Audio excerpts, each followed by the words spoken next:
Morning all. എല്ലാവർക്കും plus two physics ക്ലാസ്സിലേക്ക് സ്വാഗതം. നമ്മൾ ഇന്ന് പഠിക്കാൻ പോകുന്ന പുതിയൊരു ക്വസ്റ്റ്യൻ ആണ് സൈക്ലോട്രോൺ. ഈ സൈക്ലോട്രോൺ എന്ന് പറയുന്നത്, ഇതിന്റെ പ്രിൻസിപ്പിൾ എന്ന് പറയുന്നത് നമ്മൾ കഴിഞ്ഞ ദിവസം പഠിച്ചു കഴിഞ്ഞതാണ് ഓൾറെഡി. അപ്പൊ അതിന്റെ പ്രിൻസിപ്പിൾ എന്ന് പറഞ്ഞാൽ എന്താണെന്നറിയാമോ? ഒരു ചാർജ്ഡ് പാർട്ടിക്കിള് ഒരു പെർപെൻഡിക്കുലർ മാഗ്നറ്റിക് ഫീൽഡിലേക്ക് പ്രവേശിക്കുമ്പോൾ അത് സർക്കുലർ പാത്തിൽ കൂടെ സഞ്ചരിക്കുന്നു. എന്താണ്? ഒരു ചാർജ്ഡ് പാർട്ടിക്കിള് പെർപെൻഡിക്കുലർ ഫീൽഡിലേക്ക് പ്രവേശിക്കുമ്പോൾ അതൊരു സർക്കുലർ പാത്തിൽ കൂടെ സഞ്ചരിക്കാൻ ഇടവരും. ഇതാണ് നമ്മുടെ പ്രിൻസിപ്പിൾ. അപ്പൊ നമ്മൾ കഴിഞ്ഞ ദിവസം പഠിച്ച അതേ ഇക്വേഷൻ ആണ്. സർക്കുലർ പാത്തിൽ കൂടെ പാർട്ടിക്കിളിന് സഞ്ചരിക്കണമെങ്കിൽ ഇല്ലേ, അവിടെ അതിന് വേണ്ടുന്ന സെൻട്രിപെറ്റൽ ഫോഴ്സ് ആരായിരുന്നു കൊടുത്തിരുന്നത്? Lorentz force. നമ്മൾ കഴിഞ്ഞ ക്ലാസ്സിൽ ക്ലിയർ ആയിട്ട് പറഞ്ഞതാണ്. അപ്പൊ ഇവിടെ ലോറൻസ് ഫോഴ്സിന്റെ ഇക്വേഷൻ നമുക്കറിയാം. എന്താണ് ലോറൻസ് ഫോഴ്സിന്റെ ഇക്വേഷൻ എന്ന് പറയുന്നത്? dQv = mv²/r. ഓർക്കുന്നുണ്ടല്ലോ എല്ലാവരും? അതിൽ നിന്ന് വിയും വിയും ക്രോസ് ചെയ്തിട്ട് ബാക്കി ആ സർക്കുലർ പാത്തിന്റെ റേഡിയസ് നമ്മൾ കണ്ടെത്തിയായിരുന്നു. എന്തായിരുന്നു? R = mv/bq. ആ സർക്കുലർ പാത്തിന്റെ റേഡിയസ് ആണ് R = mv/bq. ഇത്രയും കാര്യങ്ങൾ കഴിഞ്ഞ ദിവസം നമ്മൾ പഠിച്ചതാണ്. അതൊന്നുകൂടെ പറഞ്ഞു. കാരണം എന്താണ്? സൈക്ലോട്രോണിന്റെ പ്രിൻസിപ്പിൾ ആണിത്. എന്ത്? സർക്കുലർ പാത്തിൽ കൂടെ ഒരു പാർട്ടിക്കിള് പെർപെൻഡിക്കുലർ ഫീൽഡിൽ കൂടെ പെർപെൻഡിക്കുലർ ഫീൽഡിൽ കൂടെ സഞ്ചരിക്കുമ്പോൾ അത് എന്ത് ചെയ്യും? ഒരു സർക്കുലർ പാത്തിൽ കൂടെ സഞ്ചരിക്കാൻ ഇടവരും. അതിന് ആവശ്യമുള്ള സെൻട്രിപെറ്റൽ ഫോഴ്സ് കൊടുക്കുന്ന ആരാണ്? ലോറൻസ് ഫോഴ്സ് ആയ PQV ആണ്. ഇനി ഇതിന്റെ യൂസ്, ഈ സൈക്ലോട്രോണിന്റെ യൂസ് എന്താണെന്ന് നോക്കാം. ഈ സൈക്ലോട്രോണിന്റെ യൂസ് എന്ന് പറയുന്നത് പോസിറ്റീവ് ചാർജ്ഡ് പാർട്ടിക്കിൾസിനെ ആക്സിലറേറ്റ് ചെയ്യുക എന്നുള്ളതാണ്. പ്രോട്ടോൺസ്, ന്യൂട്രോൺസ് മുതലായ പോസിറ്റീവ് ചാർജ്ഡ് പാർട്ടിക്കിൾസിനെ ആക്സിലറേറ്റ് ചെയ്യുന്ന ഒരു ഉപകരണമാണ് സൈക്ലോട്രോൺ. അതാണ് അതിന്റെ യൂസ്. അപ്പൊ യൂസ് പറഞ്ഞു കഴിഞ്ഞു. പ്രിൻസിപ്പിൾ ആദ്യമേ പറഞ്ഞു. കാരണം നമ്മുടെ കഴിഞ്ഞ ക്ലാസ്സിൽ പഠിച്ച എന്ത്? dQv = mv²/r. therefore R = mv/bq. ഇതാണ് പ്രിൻസിപ്പിൾ. ഇനി അടുത്തായിട്ട് നമുക്ക് പഠിക്കേണ്ടത് അപ്പാരറ്റസ്. അപ്പൊ എന്താണ് അപ്പാരറ്റസ് നോക്കാം. ഇവിടെ തന്നിരിക്കുന്നത്, ഞാൻ പടം വരച്ചിട്ടുണ്ട്, രണ്ട് പരന്ന മെറ്റൽ ബോക്സുകൾ. ഇവിടെ ഞാൻ വരച്ചു കാണിക്കാം. ഇതൊരു ബോക്സ്, മെറ്റൽ ബോക്സ്, പരന്ന മെറ്റൽ ബോക്സ്. ഇത് മറ്റൊരു മെറ്റൽ ബോക്സ്. ഇതിന്റെ ഷേപ്പ് കണ്ടോ? ഒരു ഡിയുടെ ഷേപ്പ് അല്ലെ? ഇതും ഡി തിരിച്ചിരുന്ന ഷേപ്പ് അല്ലെ?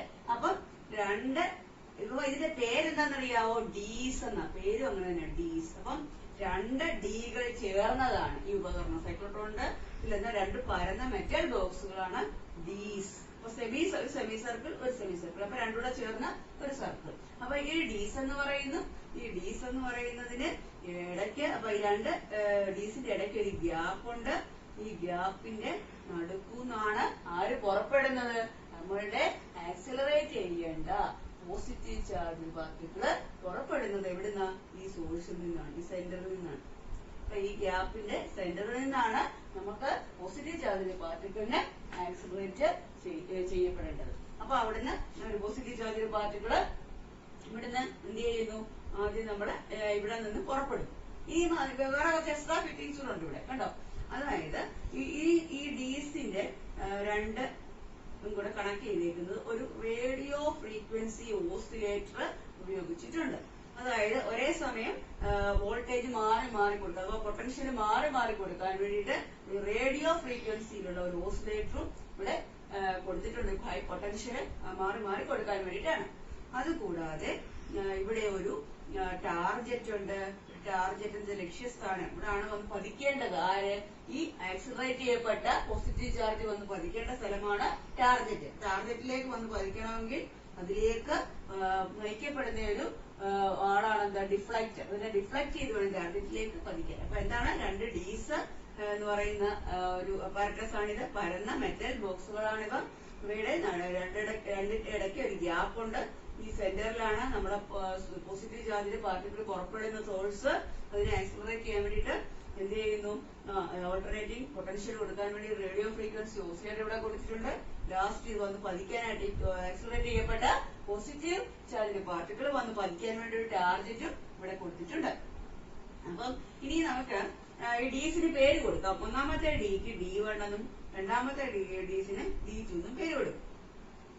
ഇനി നമ്മൾ ചെയ്യുന്നത്, ഈ സോഴ്സിൽ നിന്ന് ഈ ഡയഗ്രാം ക്ലിയർ ആയല്ലോ. ഇനി ഇതിന്റെ തന്നെ കുറച്ചുകൂടി കൂടുതൽ കാര്യങ്ങൾ ഈ ഡയഗ്രാം നോക്കിയിട്ട് പറയാം. അപ്പൊ ഇതാണല്ലോ നമ്മുടെ സോഴ്സ്. അപ്പൊ ഇതാണ് ഡീസ്. അപ്പൊ ഇവിടെ നിന്ന് പുറപ്പെടുന്ന പോസിറ്റീവ് ചാർജ്.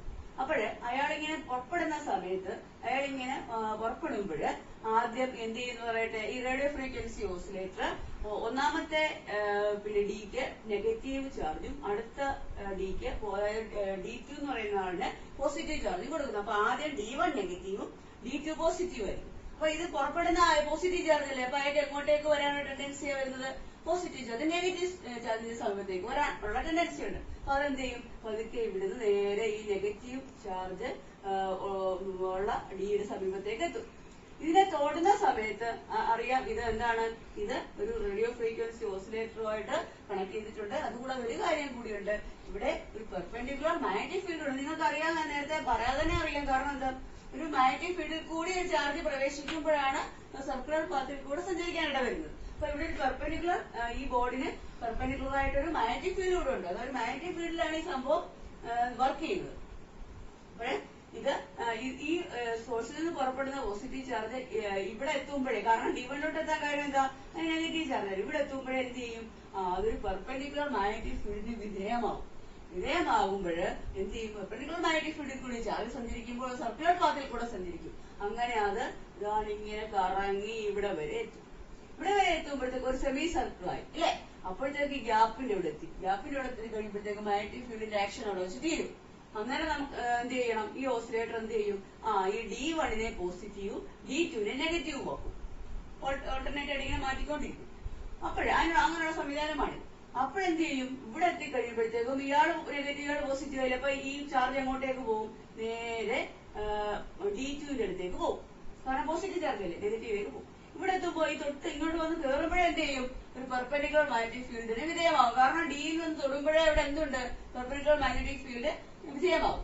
അങ്ങനെ എന്ത് ചെയ്യും, ഒരു ചാർജ് പെർപെൻഡിക്കുലർ ഫീൽഡിൽ കൂടെ സഞ്ചരിക്കുമ്പോൾ ഒരു സർക്കുലർ പാതയിൽ കൂടെ സഞ്ചരിക്കാനിട വരും. അങ്ങനെ ഒരു സെമി സർക്കിൾ വരെ എത്തും. ഇവിടെ വരെ എത്തും. ഒരു സെമി സർക്കിൾ അല്ല ഇവിടെ നിന്ന് തുടങ്ങിയത്, ഇവിടെ വരെ എത്തും.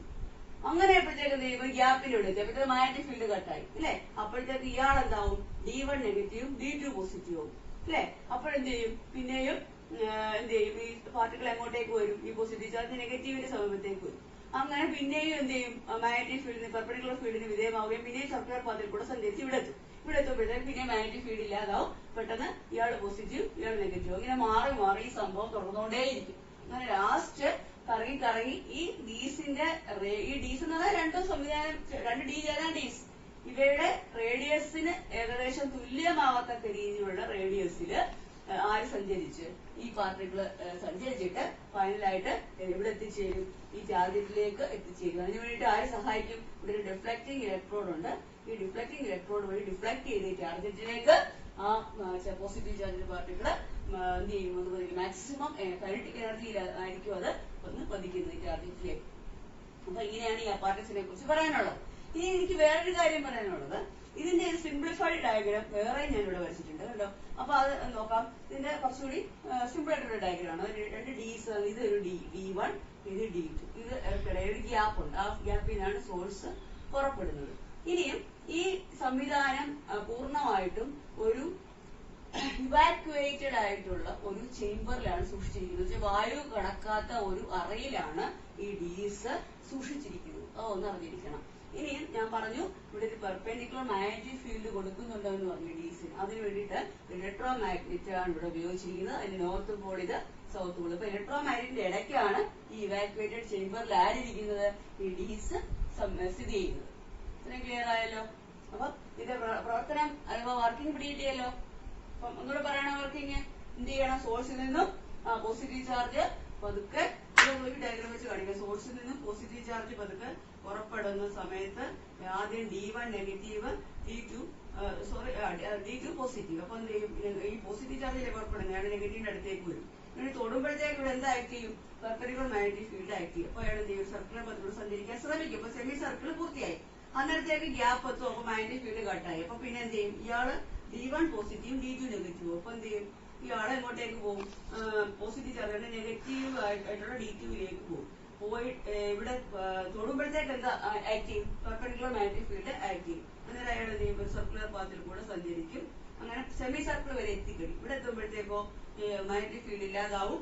എന്ത് ചെയ്യും, ഇത് വോൾട്ടേജ് മാറും. ഇത് നെഗറ്റീവും ഇത് പോസിറ്റീവ് ആകും. അപ്പൊ എന്ത് ചെയ്യും, നെഗറ്റീവിന്റെ അടുത്തേക്ക് പോസിറ്റീവ് ചാർജ് എന്ത് ചെയ്യും, ഇങ്ങോട്ടേക്ക് പോകാൻ ശ്രമിക്കും. ഇവിടെ എത്തുമ്പോഴോ പിന്നെ പെർപെൻഡിക്കുലർ ഫീൽഡ് ആക്ട് ചെയ്യും. പിന്നെ എന്ത് ചെയ്യും? ഒരു സർക്കുലർ പാത്തിൽ കൂടെ സഞ്ചരിക്കാനായിട്ട് വരും. സെമി സർക്കിൾ പൂർത്തിയാകും.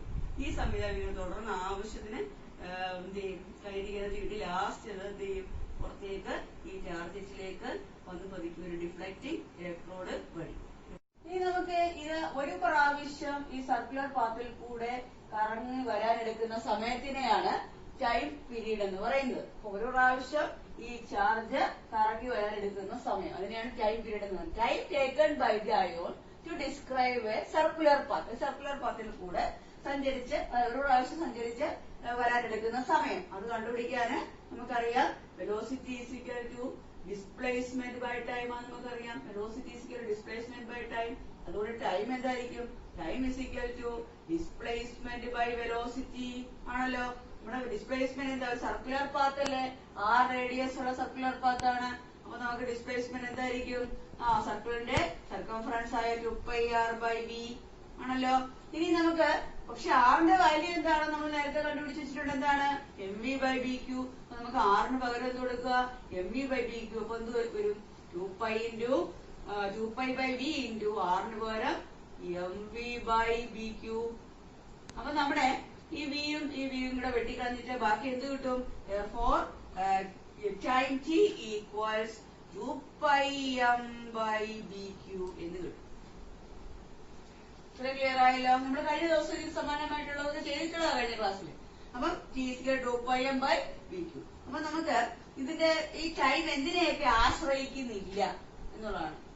എന്തിനെയൊക്കെ ആശ്രയിക്കുന്നില്ല അത് നമുക്ക് ഓർക്കാൻ എളുപ്പമുണ്ട്. നമ്മൾ വെട്ടിക്കളഞ്ഞത് വെലോസിറ്റിയാണ് അല്ലെ? അപ്പൊ ഈ ടൈം എന്ന് പറയുന്നത് എന്തിനെ ആശ്രയിക്കുന്നില്ല? വെലോസിറ്റിയെ ആശ്രയിക്കുന്നില്ല. ആരുടെ? ഈ പാർട്ടിക്കിളിന്റെ വെലോസിറ്റിയെ ഡിപ്പെൻഡ് ചെയ്യുന്നില്ല. മറ്റൊന്ന് നമ്മളെ റേഡിയസിന് പകരമാണ് mv/bq കിട്ടിയത് അല്ലെ? അപ്പൊ ആറ് പകരം എഴുതി. അപ്പൊ റേഡിയസ് ഓഫ് ദി പാത്തിനെയും ആശ്രയിക്കുന്നില്ല. അപ്പൊ ആറിനെയും വിയെയും ടി ഡിപ്പെൻഡ് ചെയ്യുന്നില്ല. അങ്ങനെ ഇവർ ഓരോ പ്രാവശ്യവും ഈ എന്ത് ചെയ്യുന്നു? ഈ ചാർജ് ഇങ്ങനെ സർക്കുലർ പാത്തിൽ കൂടെ കറങ്ങി അവസാനം അതിന്റെ ആവശ്യത്തിന് കൈനറ്റിക് എനർജി കിട്ടിയിട്ടത് പുറത്തേക്ക് എന്ത് ചെയ്യുന്നു? ടാർഗറ്റിലേക്ക് ഒരു ഡിഫ്ലക്ടർ വഴി ഡിഫ്ലക്ട് ചെയ്ത് ടാർഗറ്റിലേക്ക് വന്ന് പതിക്കുന്നു. അപ്പൊ അതിന് മാക്സിമം കൈനറ്റിക് എനർജി കിട്ടിക്കഴിയും. ഓരോ പ്രാവശ്യം ഈ ഗ്യാപ്പിന്റെ അടുത്തേക്ക് എത്തുമ്പോൾ എന്ത് ചെയ്യും? അത് ആക്സിലറേറ്റ് ചെയ്യപ്പെടുകയും അത് എന്ത് ചെയ്യും? അവസാനം അതിന് ആവശ്യത്തിന് എനർജി കിട്ടിയത് പുറത്തേക്ക് വരികയും ചെയ്യും. ഇനി നമുക്ക് കണ്ടുപിടിക്കേണ്ടത് ഇതിന്റെ ഫ്രീക്വൻസി ഓഫ് ദി ഓസിലേഷൻ ആണ് കണ്ടുപിടിക്കേണ്ടത്. അപ്പൊ നമുക്ക് ടൈം പീരീഡ് കിട്ടി കഴിഞ്ഞാൽ ഫ്രീക്വൻസി കണ്ടുപിടിക്കാമല്ലോ. എന്താണ് ഫ്രീക്വൻസി? F = നമ്മൾ കഴിഞ്ഞ ക്ലാസ്സിൽ പഠിച്ചാണ് 1/t ആണല്ലോ. അപ്പൊ നമുക്ക് ഫ്രീക്വൻസി ഓഫ് ഓസിലേഷൻ നോക്കാം. F = 1/t.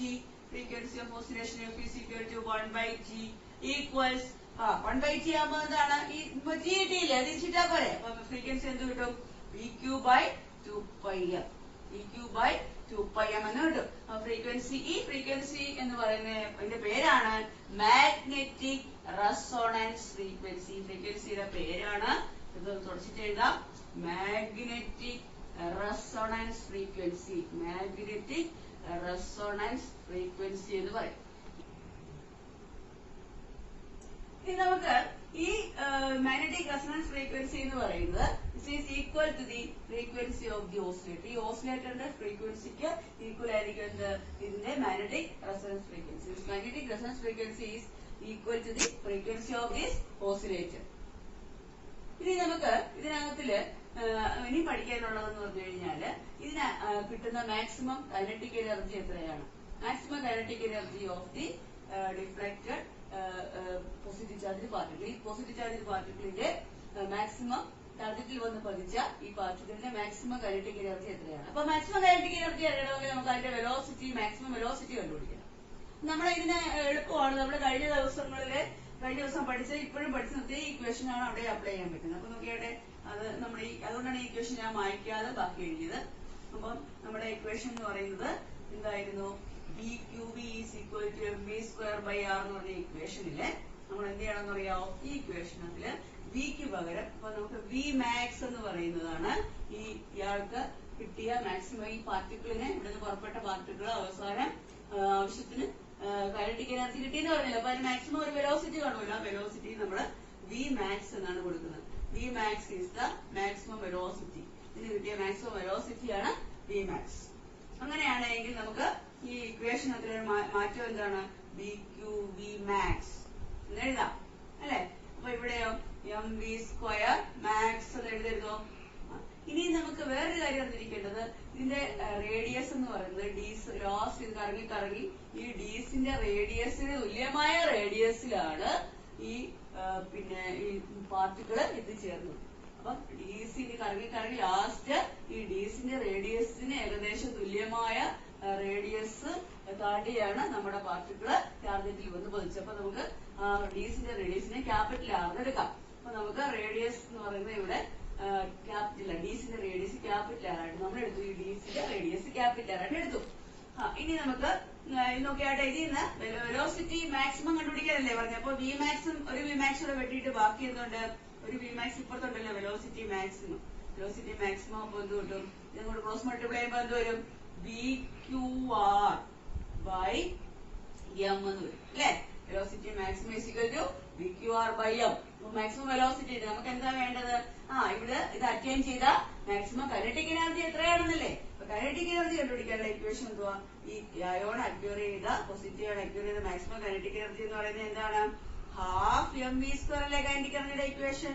നമ്മുടെ വി സ്ക്വയറിന്റെ സ്ഥാനത്ത് ഇവിടെ എന്ത് എഴുതണം, ഹാഫ് എം വെലോസിറ്റി മാക്സിമം അല്ലേ ആവുന്നത്, half M V max square എന്ന് എഴുതും. ഹാഫ് എം വി സ്ക്വയറിന്റെ സ്ഥാനത്ത് half M V max square എന്ന് എഴുതും.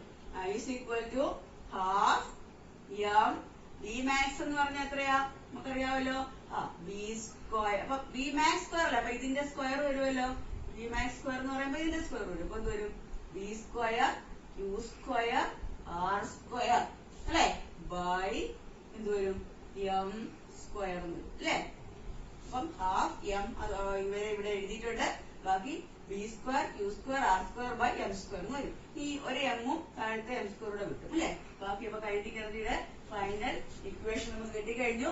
കൈനറ്റിക് എനർജി എന്ന് പറയുന്നത് എന്താണ്, മാക്സിമം ആണ്. കൈനറ്റിക് എനർജി മാക്സിമം അപ്പൊ എത്രയാണ്, ഹാഫ് അല്ലെ, നമ്മൾ ഇങ്ങനെ ഒന്നിച്ചൊക്കെ പറയാം, ബി സ്ക്വയർ അല്ലെ Q square R square by 2m അല്ലെ. 2 ഇവിടെ ഇങ്ങോട്ടും അറേഞ്ച് ചെയ്ത് എഴുതിയാണ്. അപ്പൊ കൈനറ്റിക് എനർജി അപ്പൊ ഈ പാർട്ടിക്കിള് അറ്റൈൻ ചെയ്ത മാക്സിമം കൈനറ്റിക് എനർജി എത്രയാണ്, B square Q square R square by 2m.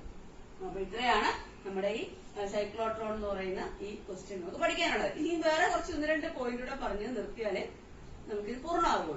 അപ്പൊ അതിന് വേണ്ടിയിട്ട് നമുക്ക് ഈ സൈക്ലോട്രോണിന്റെ പോരായ്മകൾ എന്തൊക്കെയാണ്, ഏതൊരു കാര്യത്തിലും നല്ലതും കാണും ഇല്ലേ, എന്തെങ്കിലും പോരായ്മകളും കാണും. അപ്പൊ നമുക്ക് അടുത്തായിട്ട് അതിന്റെ ലിമിറ്റേഷൻസ് അഥവാ അതിന്റെ പോരായ്മകളെ കുറിച്ചാണ് പഠിക്കുന്നത്. അപ്പൊ ലിമിറ്റേഷൻസ് ഓഫ് സൈക്ലോട്രോൺ ആണ് അടുത്തത്. ഒന്നാമത്തെ ലിമിറ്റേഷൻ എന്ന് പറഞ്ഞു കഴിഞ്ഞാല് ഒരു പരിധിക്കപ്പുറം ഈ ചാർജിനെ ആക്സിലറേറ്റ് ചെയ്യാൻ പറ്റത്തില്ല. അപ്പൊ അതിനൊരു ലിമിറ്റ് ഉണ്ട്. അതാണ് ഒന്നാമത്തെ limitation. Particle cannot be accelerated beyond a certain limit.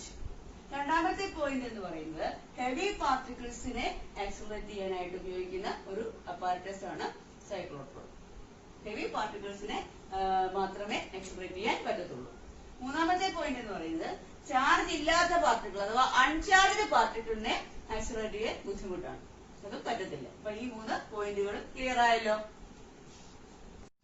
അടുത്ത ക്വസ്റ്റ്യൻ, മൂവിംഗ് ചാർജിനെ crossed electric and magnetic field. അതായത് ഒരു സ്ഥലത്ത് ഇലക്ട്രിക് ഫീൽഡും മാഗ്നറ്റിക് ഫീൽഡും ഒരേ സമയം ആക്ട് ചെയ്യുകയാണ്. അപ്പൊ അതുവഴി ആര് സഞ്ചരിക്കുകയാണ്, ഇലക്ട്രിക് ഫീൽഡിൽ കൂടെ മാഗ്നറ്റിക് ഫീൽഡിൽ കൂടെ ആര് സഞ്ചരിക്കണം, നമ്മുടെ ചാർജ് സഞ്ചരിക്കുകയാണ്. അപ്പൊ നമുക്ക് നോക്കിയാട്ടെ, ഇവിടെ 2 സ്വിച്ചുകളുണ്ട്. എന്നിട്ട് ആ സ്വിച്ച് വഴി നമ്മളെ ചാർജിനെ കടത്തി വിടുവാണ്. അതിന്റെ പ്രത്യേകത എന്താ, അവിടെ ഇലക്ട്രിക് ഫീൽഡ് ഉണ്ട്. അതിനെ കാണിക്കാൻ വേണ്ടി ഒരു പോസിറ്റീവ് പ്ലേറ്റും ഒരു നെഗറ്റീവ് പ്ലേറ്റും കാണിച്ചിട്ടുണ്ട്. അപ്പൊ അവിടെ ഇലക്ട്രിക് ഫീൽഡ് ഉണ്ടെന്ന് മനസ്സിലാക്കാം.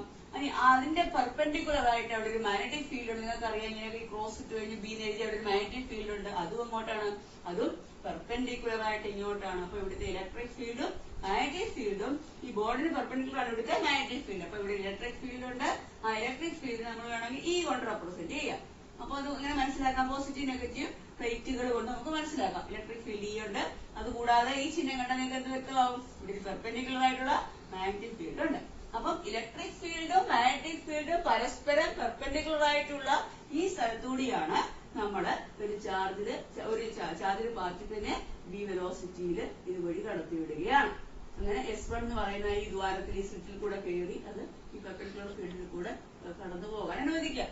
അപ്പൊ നമുക്ക് ഇതിന്റെ ഡയറക്ഷൻ മാറ്റാൻ സാധിക്കും. അങ്ങനെ ഈ ഇലക്ട്രിക് ഫീൽഡും മാഗ്നറ്റിക് ഫീൽഡും അഡ്ജസ്റ്റ് ചെയ്ത് ഇതിന്റെ ഡയറക്ഷൻ, ആരുടെ ഡയറക്ഷൻ, ഈ ചാർജിന്റെ ഡയറക്ഷനെ നമുക്ക് മാറ്റാൻ സാധിക്കും. എന്ന് പറഞ്ഞു കഴിഞ്ഞാൽ ഇലക്ട്രിക് ഫീൽഡ് അഡ്ജസ്റ്റ് ചെയ്ത് ഒരു സ്ഥലത്തേക്ക് ഈ ചാർജിനെ ഡിഫ്ലക്ട് ചെയ്യാൻ സാധിക്കും. മുകളിലേക്ക് വേണമെങ്കിൽ കൊണ്ടോ മാഗ്നറ്റിക് ഫീൽഡ് അഡ്ജസ്റ്റ് ചെയ്ത് ഓപ്പോസിറ്റ് സൈഡിലേക്ക് ഈ ചാർജിനെ ഡിഫ്ലക്ട് ചെയ്യാൻ സാധിക്കും.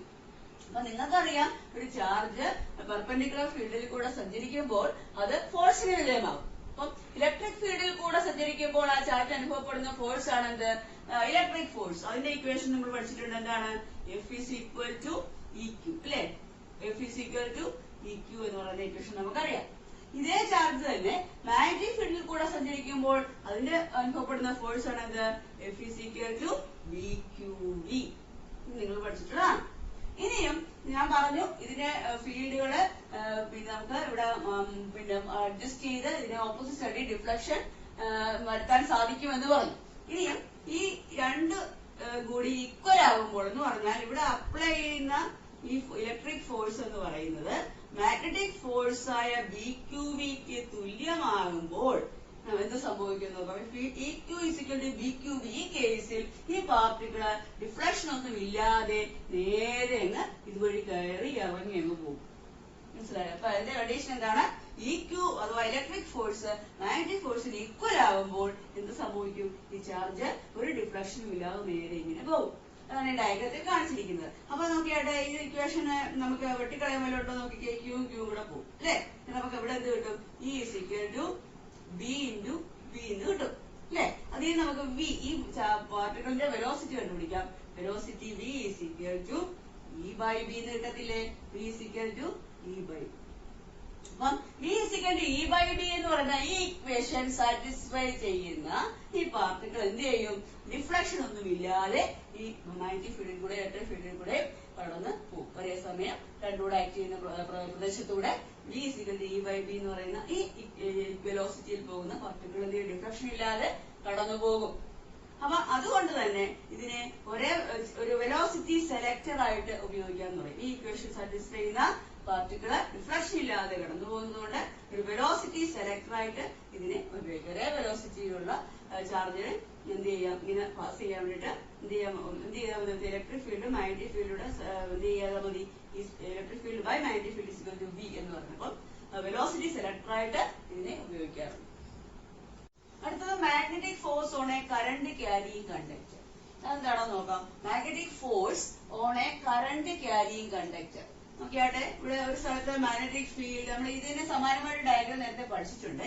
അത് ഓർത്തിരിക്കുന്നത് എളുപ്പമാണ്. ഒരു സ്ഥലത്ത് മാഗ്നറ്റിക് ഫീൽഡ് ഉള്ളത്, അതിന്റെ ഡയറക്ഷൻ എങ്ങോട്ടാണെന്ന് ആരോ മാർക്കിട്ട് കാണിച്ചിട്ടുണ്ട്. ഇനി L ലെങ്ത് ഉള്ള ഒരു കണ്ടക്ടർ, I കറന്റ് ക്യാരി ചെയ്യുന്ന ഒരു കണ്ടക്ടർ, I കറണ്ട് വഹിക്കുന്ന L ലെങ്ത് ഉള്ള ഒരു കണ്ടക്ടർ ഈ ഫീൽഡില് തീറ്റ ആംഗിള് മേക്ക് ചെയ്തുകൊണ്ടിരിക്കുകയാണ്. തീറ്റ ആംഗിള്, അതായത് ഈ മാഗ്നറ്റിക് ഫീൽഡുമായിട്ട് ഈ L ലെങ്ത് ഉള്ള I കറണ്ട് വഹിക്കുന്ന കണ്ടക്ടർ മേക്ക് ചെയ്യുന്ന ആംഗിളാണ് തീറ്റ.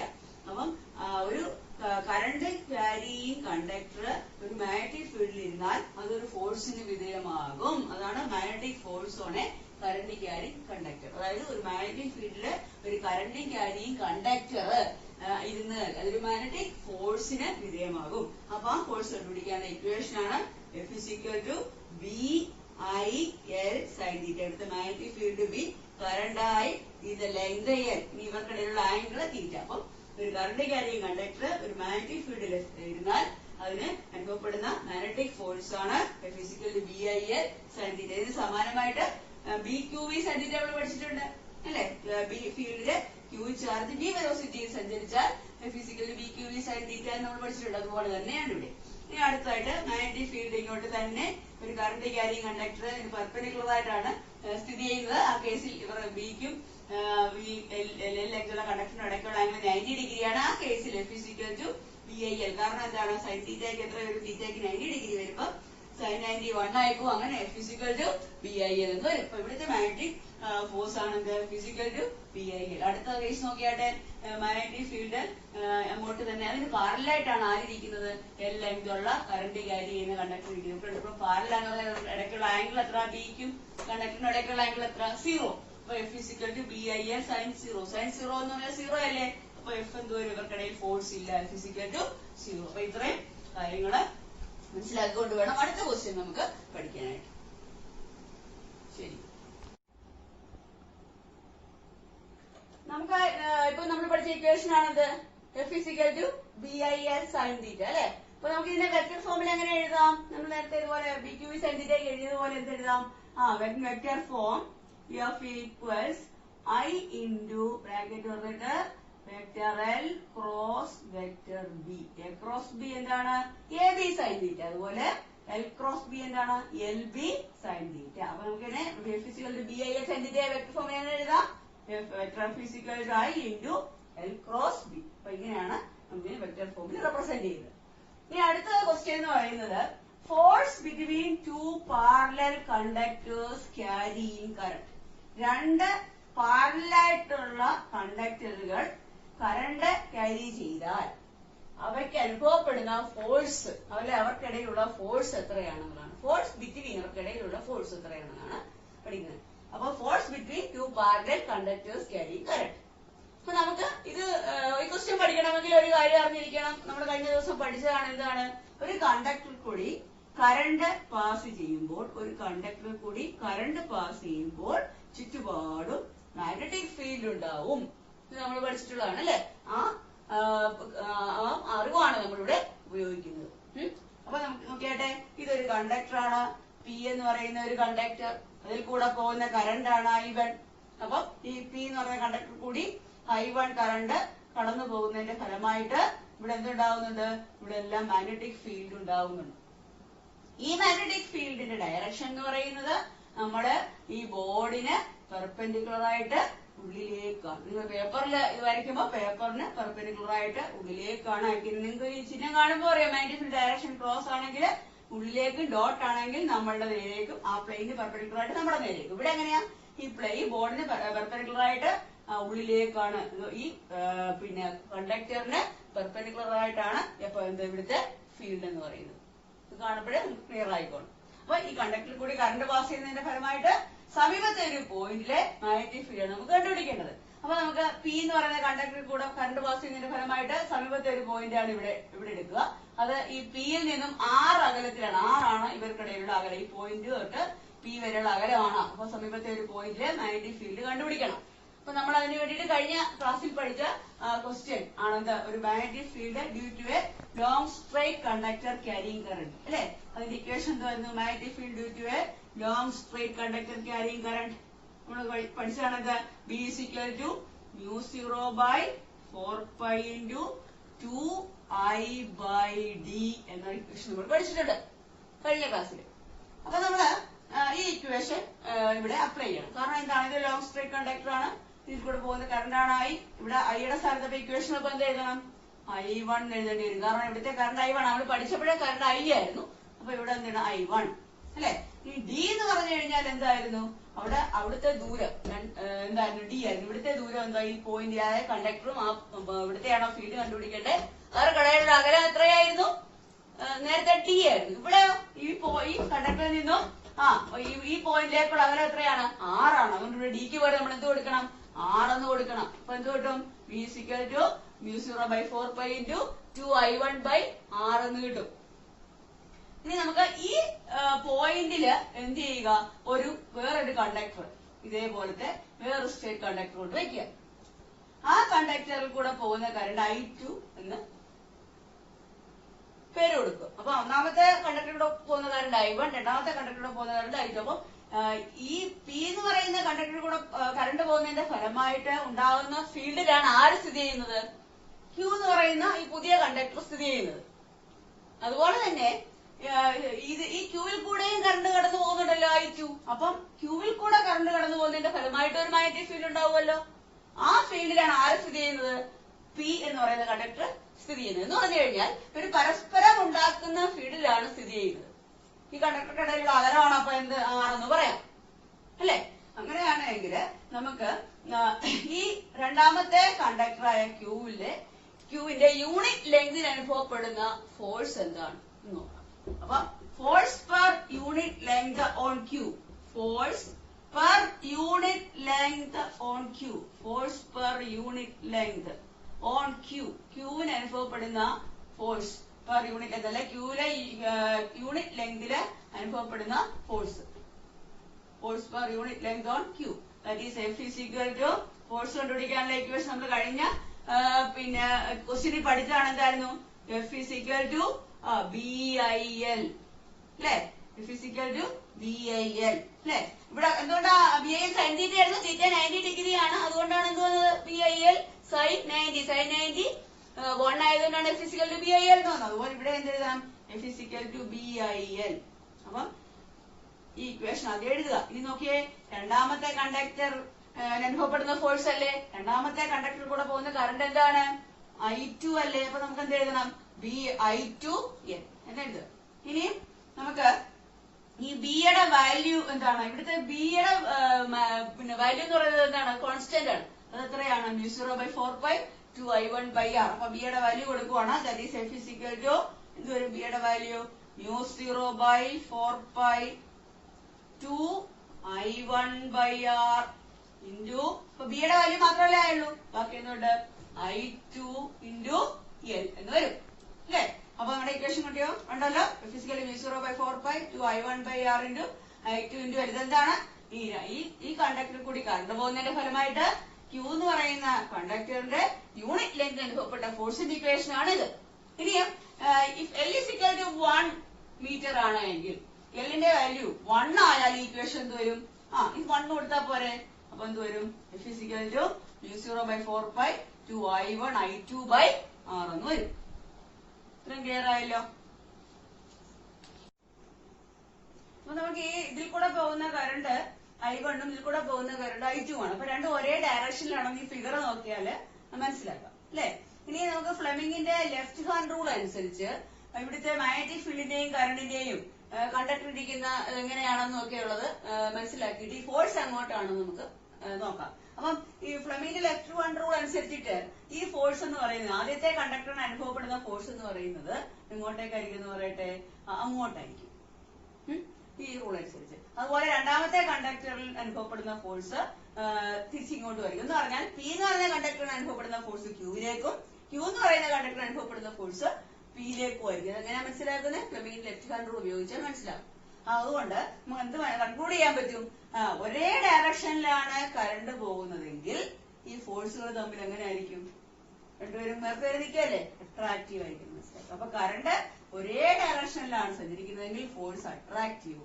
അപ്പൊ അതിന്റെ അർത്ഥം എന്തായിരിക്കും? കറണ്ട് ഓപ്പോസിറ്റ് ഡയറക്ഷനിലാണെങ്കിലോ, ഒന്ന് അങ്ങോട്ടോ ഒന്ന് ഇങ്ങോട്ടോ ആണെങ്കിലോ ഫോഴ്സ് റിപ്പൾസീവ് ആയിരിക്കും. കറണ്ട് ഒരേ ഡയറക്ഷനിലാണെങ്കിൽ ഫോഴ്സ് അട്രാക്റ്റീവും, കറണ്ട് ഓപ്പോസിറ്റ് ഡയറക്ഷനിലാണെങ്കിൽ ഫോഴ്സ് റിപ്പൾസീവ് ആയിരിക്കും എന്ന് നമുക്ക് മനസ്സിലാക്കാൻ സാധിക്കും. ഇനി ഈ ഇക്വേഷൻ വെച്ചിട്ട് ആംപിയർ എന്ന് പറയുന്നത് കറണ്ടിന്റെ ഉണ്ടെന്ന് നിങ്ങൾക്ക് അറിയാമല്ലോ. ആംപിയറിന്റെ ഡെഫിനിഷൻ ചോദിക്കാം. ആംപിയറിന്റെ definition, ampere is the unit of current. ആംപിയറിന്റെ ഡെഫിനിഷൻ എന്താണെന്ന് ചോദിക്കും. അപ്പൊ നമ്മൾ അത് ചോദിക്കാറുണ്ട്. ഷോർട്ട് ക്വസ്റ്റ്യൻ ആയിട്ട് ഇമ്പോർട്ടന്റ് ആണ്. അപ്പൊ നമുക്ക് ഈ ഇക്വേഷൻ നോക്കിയിട്ട് ഇപ്പൊ നമ്മൾ പഠിച്ച ഇക്വേഷൻ ആണ് F is equal to μ0/4π 2I1 I2/r. ഇനി നമുക്ക് ഈ I1, ഈ ഇക്വേഷൻ അതിൽ I1 എന്ന് പറയുന്നത് is equal to I2 is equal to 1 ampere ആയാൽ I1 is equal to I2, രണ്ടിന്റെയും വാല്യൂ എത്ര? 1 ആംപിയർ ആണ്. ഇനി ഇവർക്കിടയിലുള്ള അകലം R എന്ന് പറയുന്നത്, രണ്ട് കണ്ടക്ടറുടെ അകലമായ R 1 മീറ്റർ ആയാൽ ഈ ഇക്വേഷൻ എങ്ങനെ ചേഞ്ച് ചെയ്യും? നിങ്ങൾക്ക് മനസ്സിലാക്കാവുന്നതുള്ള F is equal to μ0/4π into I1 I2 R 1 ആയില്ലേ ഇൻറ്റു 2 എന്ന് കിട്ടും അല്ലെ? നമ്മൾ നേരത്തെ പഠിച്ചിട്ടുണ്ട് μ0യുടെ വാല്യൂ എത്രയാണ്? എത്ര μ0യുടെ വാല്യൂ? μ0 ഈസ് ഈക്വൽ ടു, കാണാൻ തന്നിരിക്കേണ്ടതാണ്, 4π ഇൻറ്റു 10⁻⁻7 ആണ് μ0യുടെ വാല്യൂ. അപ്പൊ μ0യുടെ വാല്യൂ കൊടുക്കണം. അപ്പൊ therefore F is equal to എന്ത് വരും? 4π, μ0യുടെ വാല്യൂ കൊടുക്കുവാണ്. 4π ഇൻറ്റു 10⁻⁻7 ബൈ 4π ഇൻറ്റു ബാക്കി എന്ത് വരും? ഇവിടെ 2 എന്ന് വരും അല്ലെ? 4π യുടെ ക്യാൻസൽ ചെയ്യും. ബാക്കി എന്തുകൊണ്ട്? ഫോഴ്സിന്റെ ഫൈനൽ ആൻസർ എന്താണ്? therefore F is equal to എന്ത് വരും? 2 ആദ്യം എഴുതാം. 2 ഇൻറ്റു 10⁻⁻7. ബാക്കി force unit newton per metre length എന്ന് പറയും. കാരണം force per unit length on Q എന്നാ, ക്യൂവിന്റെ യൂണിറ്റ് ലെങ്ത് അനുഭവപ്പെട്ട ഫോഴ്സ് ആണ് ഇത് അല്ലെ? അതുകൊണ്ട് നമുക്ക് ഇതിന്റെ എങ്ങനെ പറയാം? F is equal to 10⁻⁻7 newton per metre length എന്ന് പറയാം. ക്ലിയർ ആയല്ലോ? ആംപിയറിന്റെ ഡെഫിനിഷന് എന്താണെന്ന് വെച്ച് കഴിഞ്ഞാൽ ആംപിയറിനെ ഡിഫൈൻ ചെയ്യാൻ പറഞ്ഞാല് നമ്മൾ ഇങ്ങനെയാണ് പറയേണ്ടത്. ആംപിയർ, ഈ ഡയഗ്രാം വെച്ചിട്ട് നമുക്ക് പറയാം. Ampere is that constant current, ആ കോൺസ്റ്റന്റ് കറന്റ് ആണ് maintained in two parallel conductors, രണ്ട് പാരലൽ കണ്ടക്ടേഴ്സിൽ നിലനിർത്തുന്ന കോൺസ്റ്റന്റ് കറന്റ് ആണ് ampere. Ampere is that constant current maintained in two parallel conductors of infinite length, length infinite ആയിരിക്കണം. Negligible area of cross section, area of cross section അത്ര പറയത്തക്ക ഉണ്ടായിരിക്കരുത്, negligible ആയിരിക്കണം, അവഗണിക്കാൻ സാധിക്കുന്നതായിരിക്കണം. Placed 1 metre apart in vacuum, ഇവ വാക്യൂത്തിലായിരിക്കണം സ്ഥിതി ചെയ്യേണ്ടത്. രണ്ട് കണ്ടക്ടറും അവർക്കിടയിലുള്ള അകലം 1 മീറ്റർ ആയിരിക്കണം. അപ്പോഴ് അവർക്കിടയിലുള്ള ഫോഴ്സ് എന്തായിരിക്കണം? നമ്മളിപ്പോ എത്രയാണ് പറയുന്നത്? 2 × 10⁻⁷ ന്യൂട്ടൺ പെർ മീറ്റർ ലെങ്ത് ആയിരിക്കണം അവർക്കിടയിലുള്ള ഫോഴ്സ്. അപ്പൊ എന്താണ് ആംപിയർ എന്ന് പറയുന്നത്? എന്നോട് പറയാം. Ampere is that constant current, ആ കോൺസ്റ്റന്റ് കറന്റ് ആണ് maintained in two parallel conductors of infinite length and negligible area of cross section placed 1 metre apart in vacuum, വാക്വത്തിലാണ് ഈ സംവിധാനം സ്ഥിതി ചെയ്യുന്നത്. 1 metre apart in vacuum will produce between them, അവർക്കിടയിൽ എന്തുണ്ടാകണം? A force of, എത്രയായിരിക്കണം ആ ഫോഴ്സിന്റെ magnitude? 2 × 10⁻⁷ newton per metre length. നിങ്ങൾ തന്നെ പറയണം. ഈ ആംപിയറിന്റെ ഡെഫിനിഷൻ കാണാതെ പഠിച്ചോളാം, ചോദിക്കും എപ്പോഴും എപ്പോഴും. കഴിഞ്ഞ എക്സാമിനുണ്ടായിരുന്നു, അപ്പൊ അത് ഓർത്തിരിക്കുക. മാഗ്നറ്റിക് ഡൈപോൾ മൊമെന്റ് എന്താണെന്ന്, മാഗ്നറ്റിക് ഡൈപോൾ മൊമെന്റ് എന്താണെന്ന് നമുക്ക് പഠിക്കണമെങ്കിൽ, അതിന്റെ ഇക്വേഷൻ അറിയണമെങ്കിൽ നമുക്ക് നേരത്തെ പഠിച്ച രണ്ട് ഇക്വേഷൻ നമ്മുടെ മനസ്സിൽ വന്നാൽ മതി. അതായത് നമ്മള് ഈ ചാപ്റ്ററിൽ പഠിച്ച ഇക്വേഷൻ ആണ്. ഒരു സർക്കുലർ, നിങ്ങൾ ഓർക്കുന്നുണ്ടായിരിക്കും, ഒരു സർക്കുലർ ലൂപ്പിൽ കൂടെ കറണ്ട് കടന്നു പോകുന്നു. ആ ലൂപ്പിന്റെ സെന്ററിൽ നിന്നും വളരെ അകലെ, എന്റെ ആക്സിസിൽ തന്നെ വളരെ അകലെ ഒരു പോയിന്റ് ആണ് പി. ഈ പോയിന്റിലെ മാഗ്നറ്റിക് ഫീൽഡ്, ഈ ലൂപ്പിൽ കൂടെ കറണ്ട് പോകുന്നത്, കറണ്ട് ലൂപ്പല്ലേ, ഇതിൽ കൂടെ കറണ്ട് പോകുന്നതിന്റെ ഫലമായിട്ട് അതിന്റെ ആക്സിസിലെ ഒരു പോയിന്റിലെ മാഗ്നറ്റിക് ഫീൽഡ് കണ്ടുപിടിക്കാനുള്ള ഇക്വേഷൻ നമ്മൾ ഡിറൈവ് ചെയ്തിരുന്നു. ആ ഇക്വേഷനാണ് എടുത്ത് എഴുതിയിരിക്കുന്നത്. നമ്മൾ ഡിറൈവ് ചെയ്തതാണ് B = μ0/4π 2Ia/x³. ഈ ഇക്വേഷന് ഈ എക്സ് എന്ന് പറയുന്നത് എന്തായിരുന്നു? ഈ ദൂരമായിരുന്നു, ഇതിന്റെ സെന്റർ മുതൽ പി വരെയുള്ള അകലമായിരുന്നു എക്സ്. അപ്പൊ ഇതായിരുന്നു ആദ്യത്തെ ഇക്വേഷൻ. ഇനി നിങ്ങൾ ഫസ്റ്റ് ചാപ്റ്ററിൽ ഒരു ഇലക്ട്രിക് ഡൈപോളിന്റെ ആക്സിസിലെ ഒരു പോയിന്റിലെ മാഗ്നറ്റിക് ഫീൽഡ് കണ്ടുപിടിക്കാനുള്ള ഇക്വേഷൻ നിങ്ങൾ ഫസ്റ്റ് ചാപ്റ്ററിൽ പഠിച്ചതാണെന്ത്? E = 1/4πε0 2p/x³. ഒന്നാമത്തെ ചാപ്റ്റർ എടുത്ത് വെച്ച് നോക്കാം പഠിക്കാത്തവർക്ക്. ഇപ്പൊ ഈ രണ്ട്, ഇതിപ്പോ നമ്മൾ പഠിച്ച ഇക്വേഷൻ, ഇപ്പൊ ഈ ചാപ്റ്റർ പഠിച്ച ഇക്വേഷൻ, ഇത് ഫസ്റ്റ് ചാപ്റ്റർ പഠിച്ച ഇക്വേഷൻ. ഇതൊരു മാഗ്നറ്റിക് ഫീൽഡ്, ഇത് ഇലക്ട്രിക് ഫീൽഡ് ആണേ. അപ്പൊ ഇതിനോട് താരതമ്യം ചെയ്ത രണ്ടും ഫീൽഡ് ആണ്. ഇത് മാഗ്നറ്റിക് ഫീൽഡ്, ഇത് ഇലക്ട്രിക് ഫീൽഡ് ആണല്ലോ. അതിന് താരതമ്യം ചെയ്യാൻ വേണ്ടിയാണ് എഴുതി ഇട്ടേക്കുന്നത്. ഇനി μ0/4π ഒരു കോൺസ്റ്റന്റ് അല്ലേ? 1/4π സമാനമായിട്ട് 1/4πε0 കോൺസ്റ്റന്റ് ആണ്. ഇവിടെ x³ ഇവിടെയും x³ ആണല്ലോ. ഇനി ഇവിടെയും 2, ഇവിടെയും 2. ഇനി ബാക്കിയുള്ളത് എന്താണ്? പി. ഇതെന്താണ്? പി ഫസ്റ്റ് ചാപ്റ്ററിൽ പഠിച്ചിട്ടുണ്ട്. പി അല്ലെങ്കിൽ നമുക്കറിയാം P is the electric dipole moment അല്ലെ. ഇവിടെ നമുക്ക് വേണ്ട എന്താ? മാഗ്നറ്റിക് ഡൈപോൾ മൊമെന്റ് അല്ലേ. അപ്പൊ മാഗ്നറ്റിക് ഫീൽഡിന്റെ ഇക്വേഷൻ ഇതല്ലേ അല്ലെ? ഈ പോയിന്റിലെ മാഗ്നറ്റിക് ഫീൽഡ് കണ്ടുപിടിക്കാൻ ഇക്വേഷൻ ആയിരുന്നു ഇത്. അപ്പം ഇതെന്തായിരിക്കും? അപ്പൊ IA എന്ന് പറയുന്നത് പിയുടെ ഈ ഇക്വേഷനിലെ ബാക്കിയെല്ലാം ഒരുപോലെ തന്നെ, കോൺസ്റ്റന്റ് 2 x³ എല്ലാം ഒരുപോലെ. ഇത് മാഗ്നറ്റിക് ഫീൽഡ്, ഇത് ഇലക്ട്രിക് ഫീൽഡ്. പിന്നെ ഈ IA എന്ന് പറയുന്ന ആരുടെ സ്ഥാനത്ത് വന്നേക്കുന്നത്? പി എന്താണ്? Electric dipole moment. അപ്പൊ ഈ IA എന്തായിരിക്കും? അതായിരിക്കും എന്ത്? Magnetic dipole moment. Magnetic dipole moment നമ്മൾ M കൊണ്ടാണ് ഡിനോട്ട് ചെയ്യുന്നത്. അപ്പൊ മാഗ്നറ്റിക് ഡൈപോൾ മൊമെന്റ് M = എന്താന്ന് പറയാം? M = IA അല്ലെ. ഇതാണിത് magnetic dipole moment. M = IA. ഇനി ഇതിന്റെ യൂണിറ്റ് എന്തായിരിക്കും? M ന്റെ യൂണിറ്റ്, ഐയുടെ യൂണിറ്റ് എന്താണ്? ആംപിയർ അല്ലെ. ഐയുടെ ഏരിയയുടെ യൂണിറ്റ് എന്താണ്? Metre square. അപ്പൊ മാഗ്നറ്റിക് ഡൈപോൾ മൊമെന്റിന്റെ ഒരു കറണ്ട് ലൂപ്പിന്റെ മാഗ്നറ്റിക് ഡൈപോൾ മൊമെന്റിന്റെ യൂണിറ്റ് ആണ് ഇത്? Ampere metre square. Equation of magnetic dipole moment M = IA. Clear ആയല്ലോ?